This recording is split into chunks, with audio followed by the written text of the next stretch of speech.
Hi, I'm Amanda Groh from the Board of Selectmen in the town of Norwood and a member of the Norwood Anti-Scam Task Force. Two of the scams that we've been trying to raise awareness of in the community are the grandparent scam and the romance scam.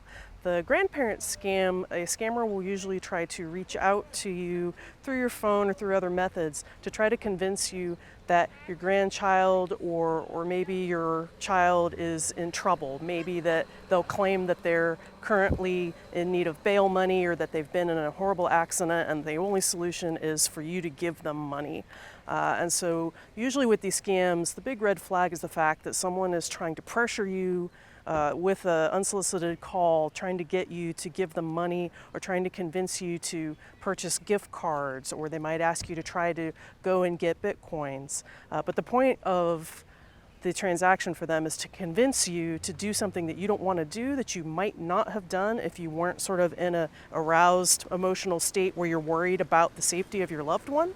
So you always want to take a breath and be careful, because you don't want to follow the instructions that they'll be trying to give you while they have you in a state of panic. That's the way that scammers tend to work. They tend to want to get you off guard. A lot of times when you hear about scams, it's easy to say, oh, I would never fall for that. But in the heat of the moment, when someone is painting a very convincing picture, any of us could be a victim.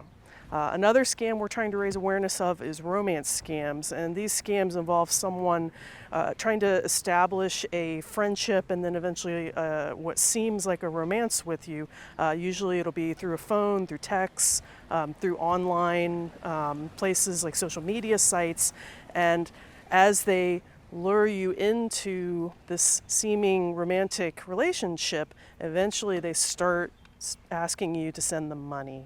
And it's very painful because at this point you've formed an emotional connection with the person, or what you think is an emotional connection, but it's actually someone that is just completely not representing who they really are. They're not even where they say they are.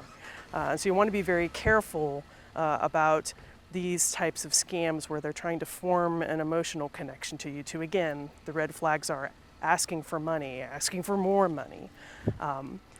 So that's the type of thing we really want to get the message out in the community to be very careful around. Scams have certain traits in common, and the more you start to recognize the techniques, it kind of doesn't matter which specific way they're trying to do it, you'll begin to be able to pause, take a breath, and realize that, okay, this is a scam.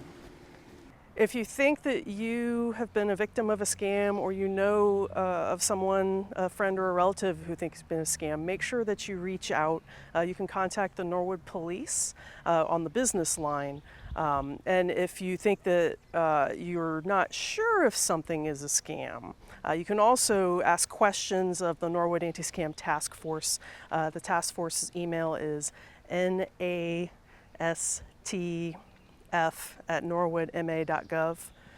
And just a reminder, neither the police nor the Scam Task Force will ever try to contact you first to ask you for personal information or for money. We'll never do that.